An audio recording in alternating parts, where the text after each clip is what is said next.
Good morning. I am Stan. My name is Stan Medina. I'm a board member of the Center for Spiritual Living, and I'd like to welcome you all to today's Sunday service. So we're going to get ready to go into meditation this morning, and today's meditation will focus on the affirmation, I am a catalyst for change in the world. And as you're meditating with Kevin's very soothing music, focus on that, and we will be back at 10:15 to continue the service. Thank you.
Good morning. Welcome back.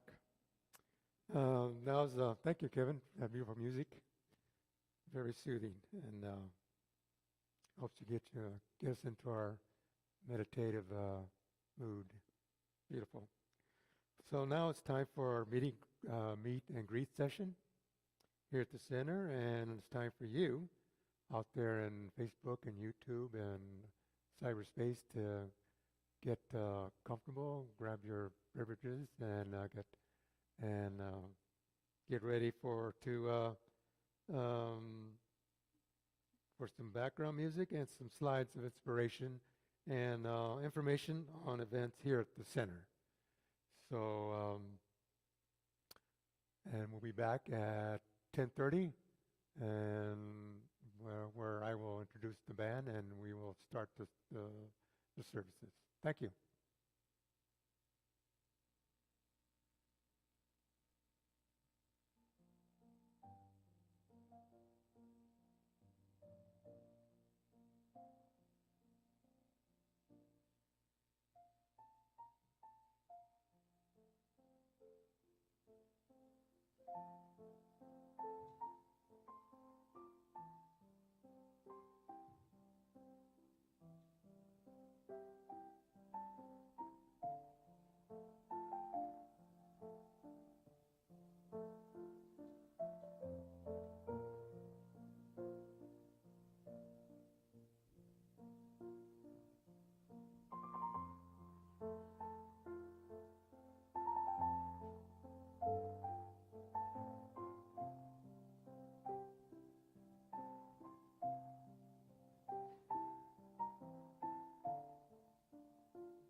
Welcome back, everybody. Welcome. And again, to Center for Spiritual Living. So we're going to get the service going with some music from the band, with the Philip Santian on bass, Joe Lezama on drums, and Kevin Esquivel on the piano. So take it away. All right, here we go.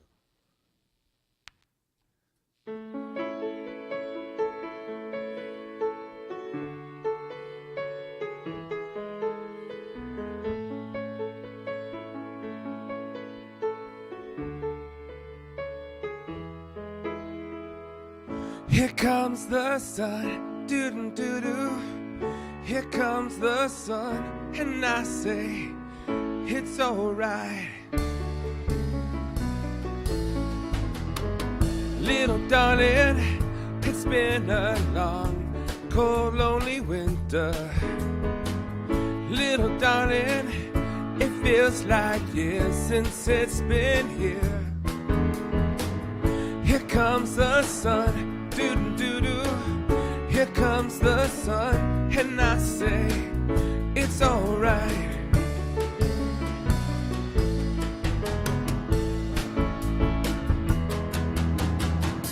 Little darling, the smiles returning to their faces. Little darling, it seems like years since it's been here. Here comes the sun, doo-doo-doo-doo. Here comes the sun, and I say, it's alright.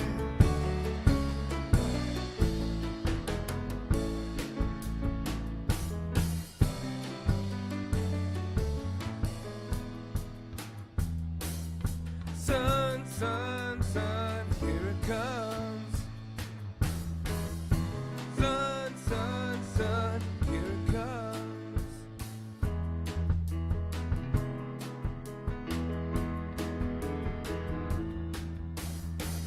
Little darling, I feel that ice is slowly melting. Little darling, it seems like years since it's been clear.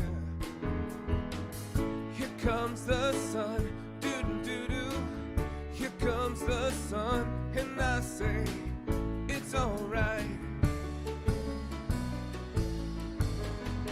Here comes the sun, doo-doo-doo-doo. Here comes the sun, and I say, it's alright. It's alright.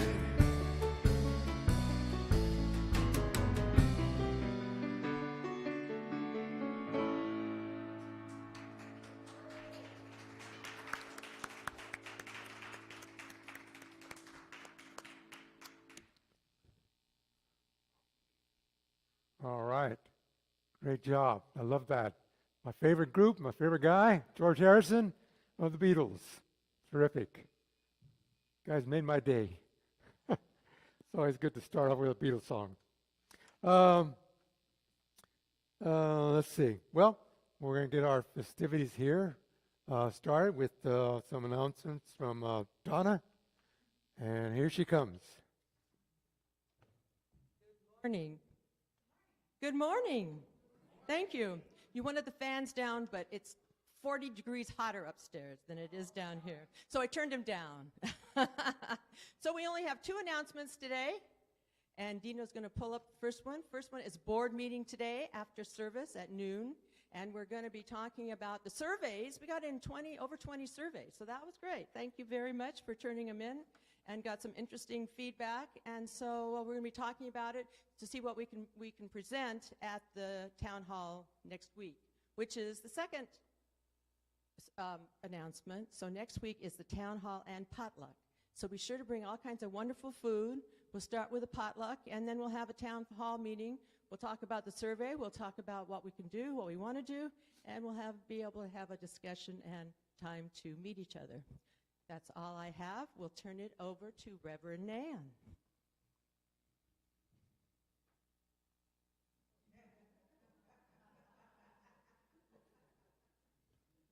Well, good morning.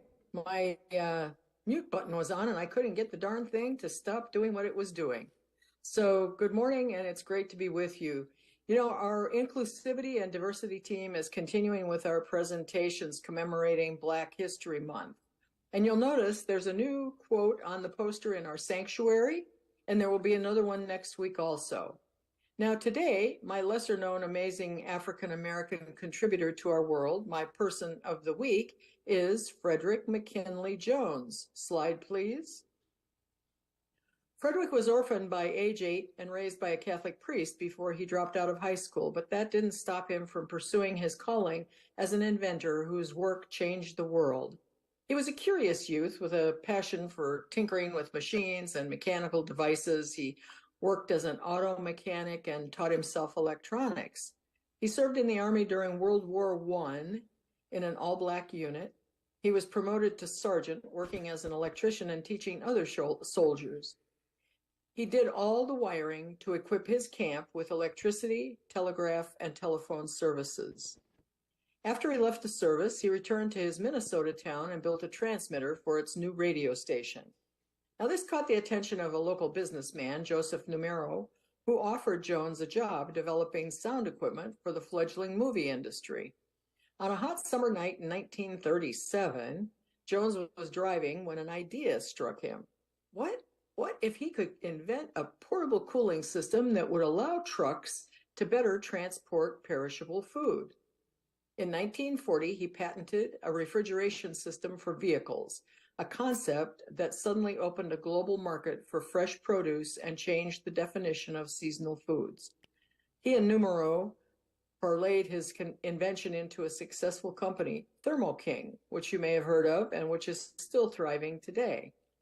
This also helped open new frontiers in medicine because hospitals could get shipments of blood and vaccines. Before his death, Frederick Jones earned more than 60 patents, including one for a portable X-ray machine. And in 1991, long after his death, he became the first African American to receive the National Medal of Technology. And today we have fresh seasonal fruit from many places across the country and around the world to enjoy in our lives. And now it's time for our inclusivity quote, and this was selected this week by our team member, Carol Greening. This is a quote from John Lewis that was recorded just before his passing as he reflected on his life.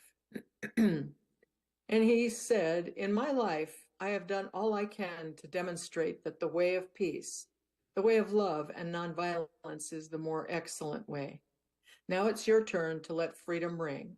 So I say to you, walk with the wind, brothers and sisters, and let the spirit of peace and the power of everlasting love be your guide." And now it's my delight to welcome our virtual practitioner in Barbados, Sonia Hart. Sonia will be providing our affirmation and opening treatment for our service. And after that, the band's going to provide one of my favorite songs, and Donna Orozco will be our song leader today. Very big thanks to you, Donna, for this, and special prayers to Hope's grandmother in Los Angeles. She's very, very ill, and we send our love and blessings to Grandma, Hope, and the family as they remain by her side. So now, Sonia, it's all yours. Thank you, Reverend Nan. Good morning, CSL Visalia. Today's affirmation is, I am a catalyst for change in the world. I'm going to repeat that one more time. I am a catalyst for change in the world. And now I invite you to take a deep breath and become centered in the oneness that we call God.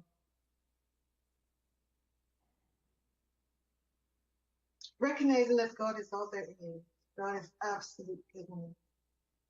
God is joy. God is peace. God is love. God is that thing from which all things come from. God is change. Each and every one of us present here today is a reflection of all that God is. And so I speak my word right here and right now in this moment, knowing that we're all made from that changeable substance that has the potential to be all things. And as I speak my word, I know that change is never a bad thing. It is our perception of that change that gives it its design, gives it its shape and its feeling and the manifestation that it is. And as we change our perception of things, especially things that come to us that causes disturbances, when we change that perception and we look away from that, we create from that changeless substance that can create all things, something new and something wonderful.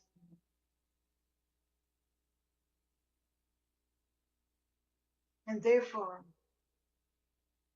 knowing what I know about change, I invite each and everyone present to embrace change as it comes, knowing that even though you may walk through the valley of the shadow of death, no harm can come to you as long as you and I keep moving forward.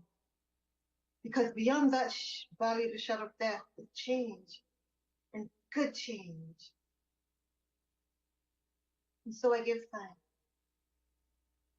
for our ability to embrace change and to change.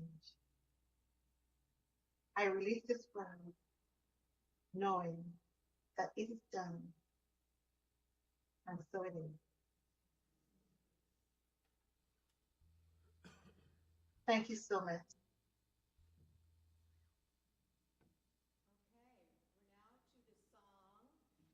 Congregational song. Okay, now we have sound. And so what I'd like to do, this song has motions to it. So if you would stand up, because I think it'll be energizing a little bit. And there's the motions. Can you read them? This is a real simple song. We're going to go through it a couple times. It's all about gratitude.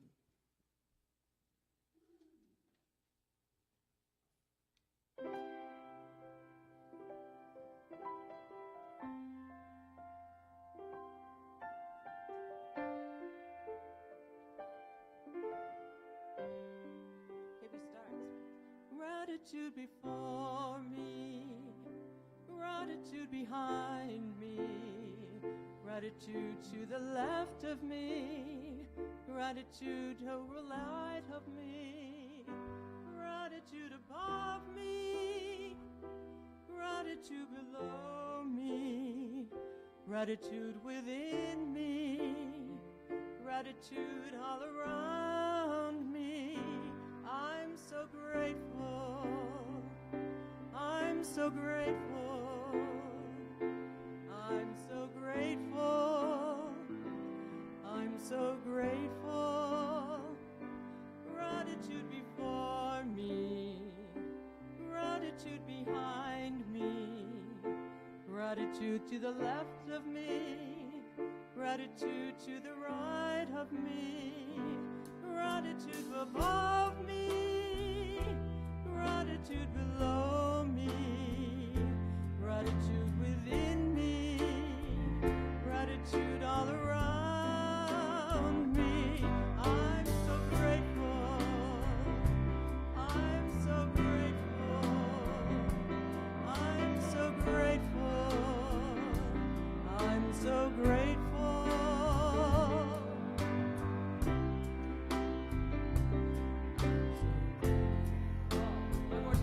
I'm so grateful, I'm so grateful.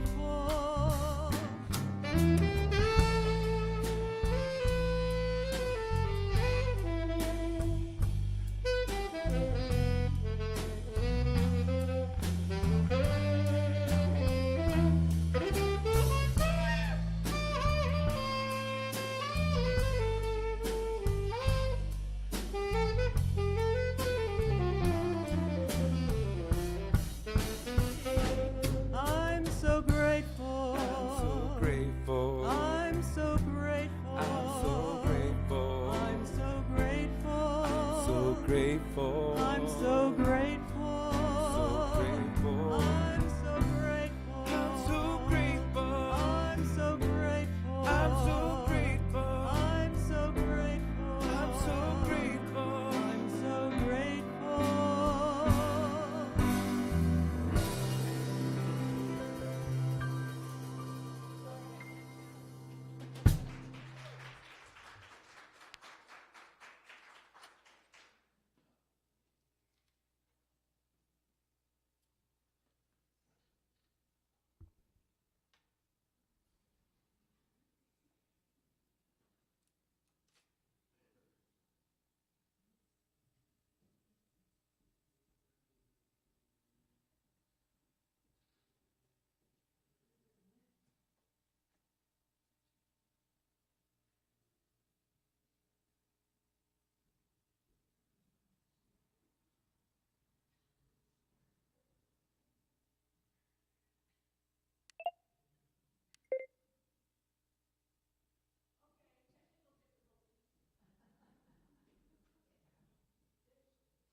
I kind of missed the cue there, so we're going to get with it now. So, well, one of these days we're going to get this right, and it's going to be so slick you won't even know what happened out there. Well, good morning again. I am Reverend Nan Bankston, and it's my pleasure to be with you again today. You know, we're continuing our exploration of curiosity as a superpower this week, and my talk title is The World is Our Oyster. Now, that might seem an odd title for a message about curiosity and superpower. We're going to see how oysters and superpower fit together today. I was curious about how that statement began, the world is my oyster.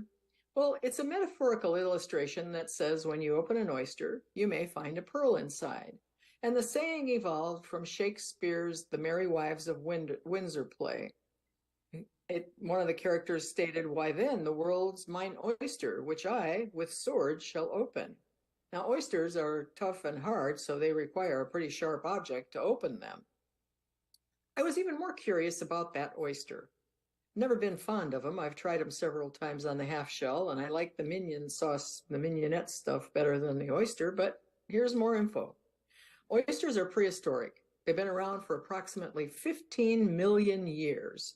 They're a food source, a major environmental recycling system, and producers of beautiful pearls. They're considered an aphrodisiac in many cultures, and of course we just had Valentine's Day, and oysters were sold out in many of the bigger cities. There are many types of edible oysters and many recipes for their preparation, both raw and cooked. Now here's a tidbit you might not have known. A pilgrim oyster is another name for a scallop. And I know that we all are familiar with scallops. An oyster becomes an adult when it turns a year old, and it can live as long as 20 years. Oysters can change their sex. In fact, they often do it more than once to continue reproduction, and they can self-reproduce if needed. Oysters breathe like fish. They have gills, and oysters are vegetarians. For all of you vegetarians out there, your oysters are your friends who are vegetarians also.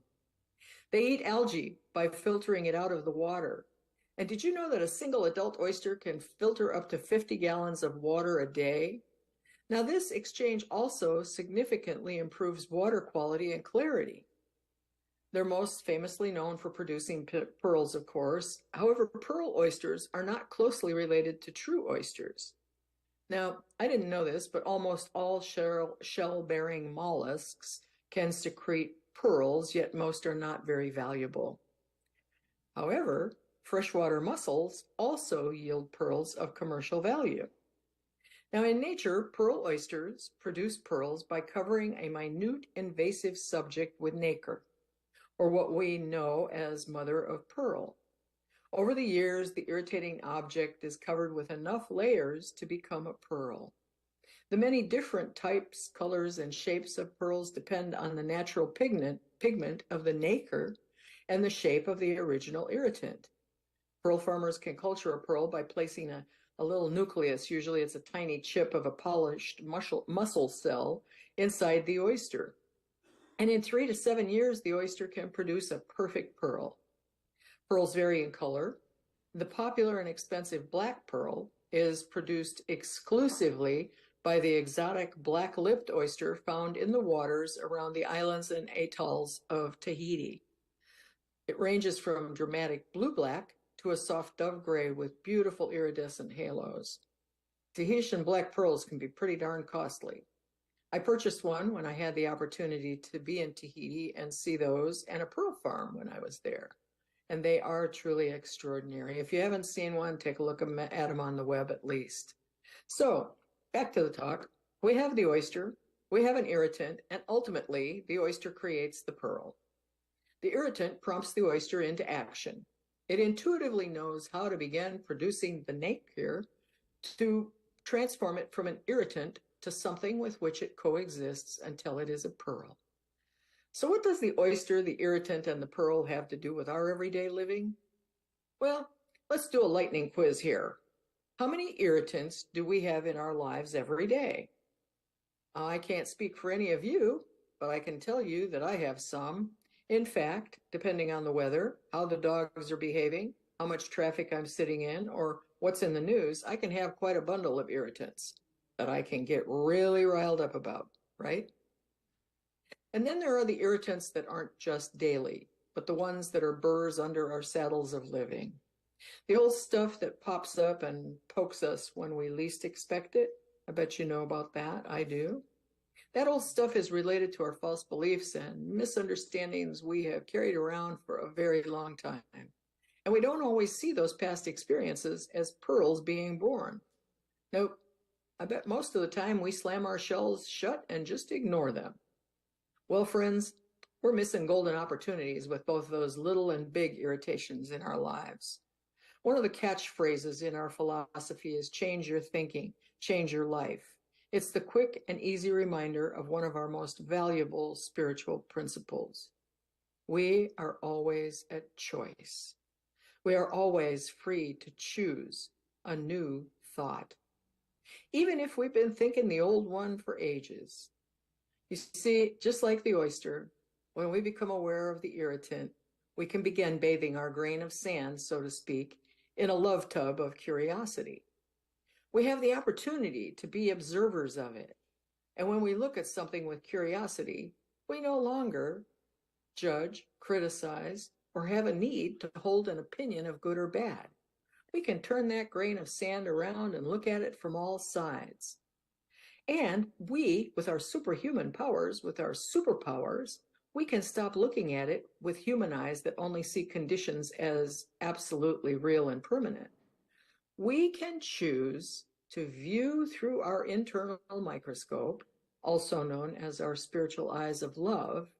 We can see all the reflections of the different facets of that irritation, the thoughts that we keep having that make us uncomfortable, discontent, angry, or isolated. You know, we're one with the infinite mind of that which created everything everywhere. We have ready access to that mind whenever we choose to engage within. Moreover, we have the superpower to change our thoughts, some of that change that Sonia mentioned in her beautiful treatment. Yet sometimes we have to consciously consider them more than once. Dr. Holmes writes in 365 Science of Mind. Now, Dr. Holmes was the founder of religious science, our teaching. We do not change all of the patterns of our thoughts in a moment. Rather, it takes place little by little until gradually the old thought patterns become transformed into new ones by some inner alchemy of the mind. Now, doesn't that sound a bit like the alchemy of the oyster creating the pearl? The oyster persists in its creation. What really happens with the oyster is that it makes the irritant its ally. Does that sound odd? I mean, overall, the word ally means to align in friendship or toward a common cause or characteristics. This friendly association can also be used to refer to a type of evolutionary relationship. Certainly, the oyster has a evolutionary relationship with the pearl, as do we with our thoughts.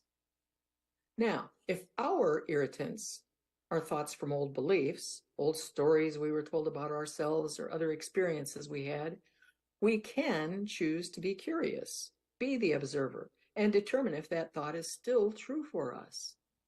Does it still serve our highest and greatest good?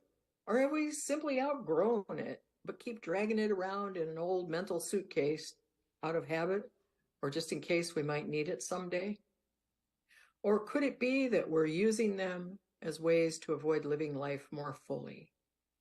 Maybe out of fear, maybe out of hesitancy, maybe out of uncertainty, maybe insecurity in our own self-value. Well, if the irritants are folks in our lives, we can be curious and observe the irritating interactions. We have the opportunity to determine how those irritations can help us grow. Now, what pearls can we form from the very things we dislike? That's my question for today. Perhaps it's the recognition that we could have similar behaviors that we could choose to change. Sometimes we can improve our communication skills. Sometimes we might learn better boundaries. Sometimes we might get to practice greater compassion, kindness, and letting go of our own judgments and opinions about right or wrong ways of thinking, doing, or being.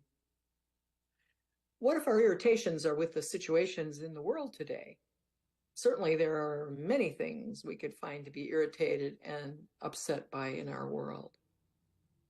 And how do we begin to approach those things, even as observers, and consider making them allies when they may seem so overwhelming that we give up before we can even begin?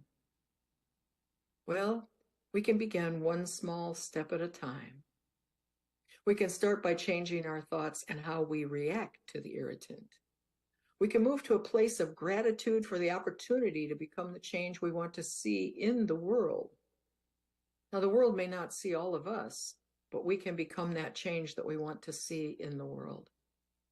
Our first step is to recognize our immediate response that usually wants us to ignore that which brings us discomfort. Instead, we can pull up our bootstraps and we can look directly at it and not make excuses for why it's there and why we can't do anything to change it. We can bring it out front and center into our consciousness and our heart. We can consider objectively what we might do with our own reactions to the irritant. What would we rather feel about this irritation without the judgments of right or wrong? We can begin working on it with what we already have within us and allow our curiosity to reveal greater possibilities. As the observer, we can begin to see the small changes we can make in our thoughts about any given topic to release our strong opinions and judgments and the need to be right. And boy, we do have that need, don't we? Yeah, I know it. I've got it. Sometimes it just gets bigger. Sometimes we can make that change and let it go. We can make the choice to look at any irritant, and if only for a brief moment, bathe it in love. Love is our nacre. Just as the oyster bathes its irritant with nacre, so can we bathe our irritants with waves of love. We can surround them with love, immerse them in love, and bless them with love. Dr. Holmes says in the Science of Mind text that love is the central flame of the universe, nay, the very fire itself. The essence of love pervades everything, fires the heart, and renews the soul. And just FYI, heat opens the shell of the oyster to release the pearl. And that essence of love we are expressing and sharing can't help but fill our inner shell. Those flames of love prompt our outer shell to open, bringing the pearl of the change we want to see in our own personal lives out into the world. We can create our own pearls, just as the oyster does. In that regard, the world is our oyster. But here's the biggest secret about all this. Ultimately, our pearl creations are unique and always inside jobs. And I do love this quote by Stephen King. He says, "It is the dab of grit that seeps into an oyster shell that makes the pearl, not pearl-making seminars with other oysters." We form our pearl every time we engage in spiritual practices. Our spiritual practices allow our unique essence to begin the transformation process. And through our spiritual practices, meditation, contemplative reading, journaling, or prayer, we have the opportunity to determine if we have a pearl in us that is desiring to be revealed in our world. We can consider if we are inspired or hindered by our hidden beliefs. We can choose the spiritual practice that best assists us in focusing on our intentions and desires so we can use our superpower of love to grow our pearls. All of our pearls have value, every one of them, regardless of how big or how small. So I'd like to close with a little story about that right now. There was once a man who walked his dog every Sunday morning around a lake near his house.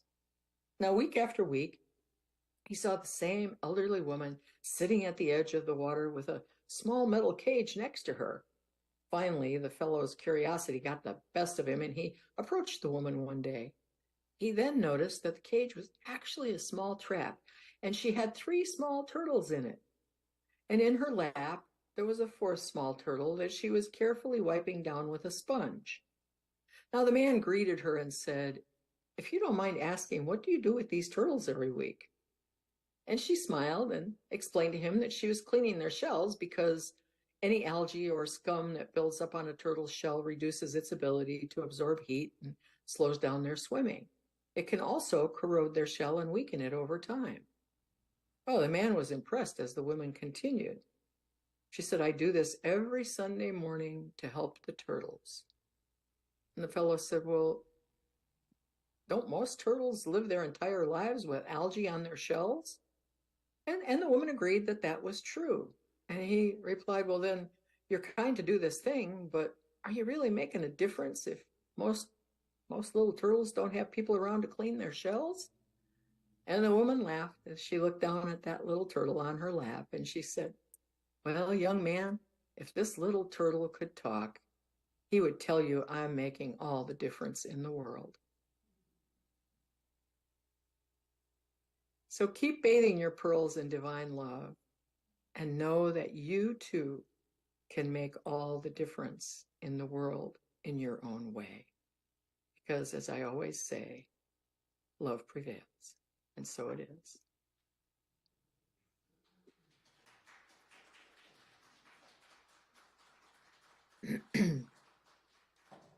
And now it's time for our prayer. We'll do a short prayer here to bless this time, this message. And so I just give thanks. I give thanks this day, knowing that we are emanations of that one divine creative power that is all there is in this universe. I give thanks knowing that as individuals, we have superpower of curiosity. We have superpower of freedom of choice. We have the superpower of the divine love within us to create changes in the world, to be the change that we want to see, even if it's a small change in our own life. It ripples out throughout the cosmos like a pebble in a pond. I know that each and every person is a beloved of that Creator. I know that each and every person has the power in their own life to experience love, happiness, and joy. And so in this moment, I speak a word for people in difficult areas, wherever they may be around the world, in our own country. And I speak a word knowing that that love, that Creator, that power and presence is right there wherever it may be all the time. Wherever those places are, there is no spot where God is not. And knowing this, I rest comfortably in the idea that with our ability to change and create in love and peace and joy, we can be the co-creators of a world that works for all. And for this and so very much more, I give great thanks. I release my word directly into the law, knowing that it is already done. And together we may affirm it by saying, and so it is. And so sometimes when we're having a little trouble with our irritants, there are folks that we can call on to help us out. So I'm turning this over to the band for some special music, and you'll get the idea, and then I'll be back.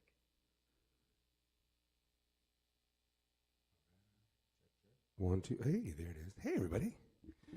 You might notice Hope's not here today. Some might say we're hopeless. My wife certainly does. I actually have a little irritant in my throat, so let's make well with that. If you guys know the words, definitely sing along with us. And you know the words. Here we go.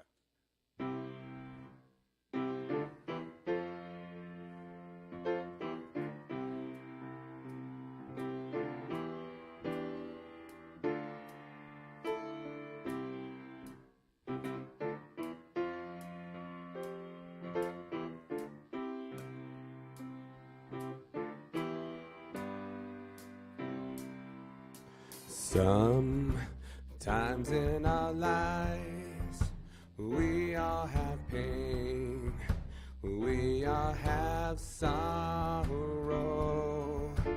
but if we are wise, we know that there's always tomorrow.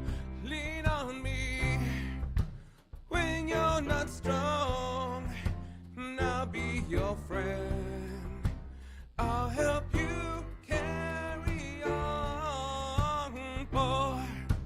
It won't be long till I'm gonna need somebody to lean on. Please swallow your pride. If I have faith, you need to borrow,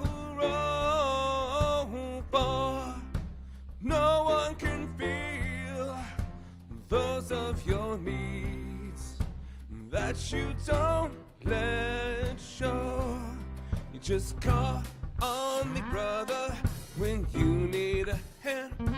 We all need somebody to lean on.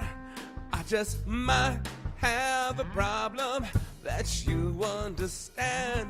We all need somebody to lean on. Lean on me when you're not strong, and I'll be your friend. I'll help you carry on, boy. It won't be long till I'm gonna need somebody to lean on me, brother, when you need a hand. We all need somebody to lean on. I just might have a problem that you understand. We all need somebody to lean on. Lean on me when you're not strong, and I'll be your friend. I'll help you carry on. Oh, it won't be long till I'm gonna need somebody to lean on. Call me, just call me when you need a friend. Just call me.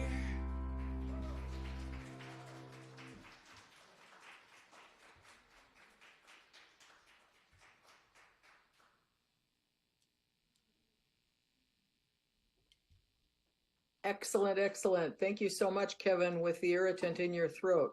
Let me know when you have the pearl. I want to see it.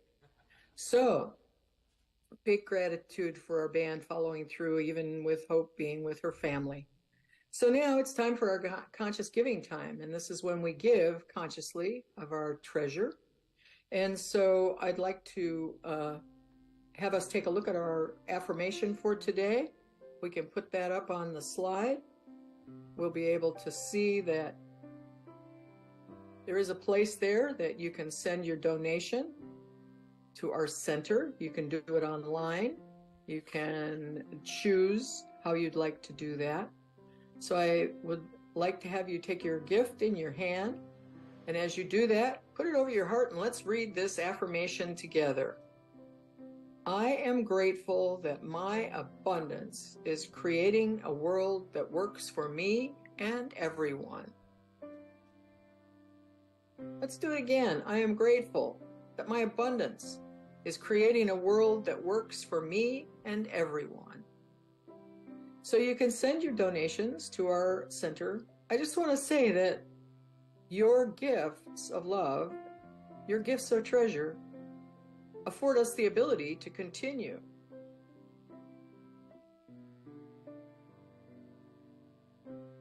So you can use the address, you can donate on our website. And now it's time that I would like to give thanks for these gifts.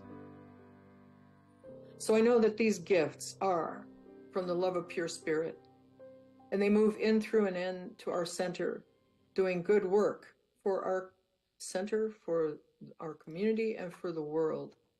And I am so grateful. I am so grateful for the love and the generosity that flows through our center and keeps it so well supported. For this and so much more, I give great thanks, and so it is. All righty. Well, now we know what time it is. It's peace song time. So get ready. And as you form your little circle down there, maybe it's a big circle, I don't know. One of these days I'm going to be able to see down into the sanctuary and I'll get the picture down there.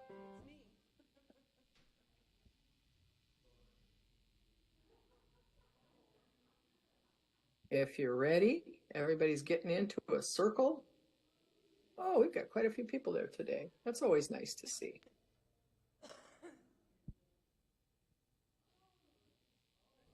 All righty. Are you ready? Take it away, fellas.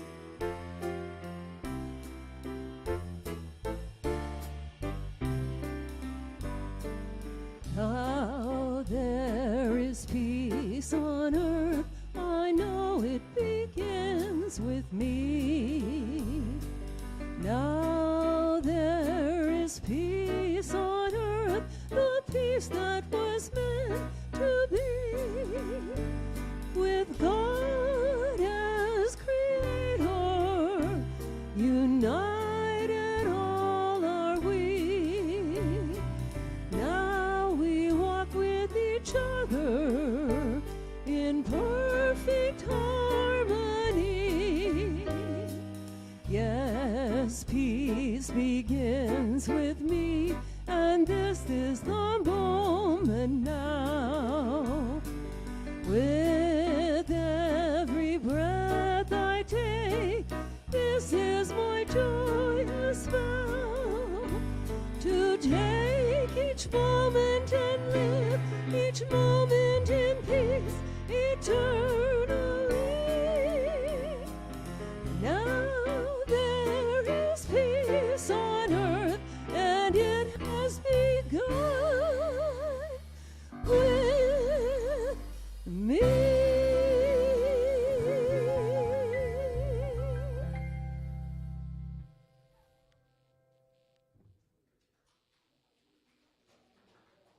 All righty.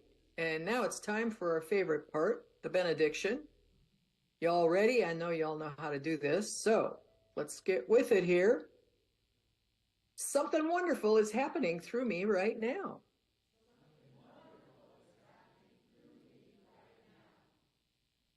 It is this thing called life.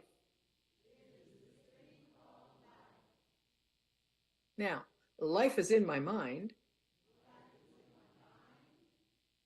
and life is in my body, and it's in the body of my affairs. I think it. Oh, and I feel it.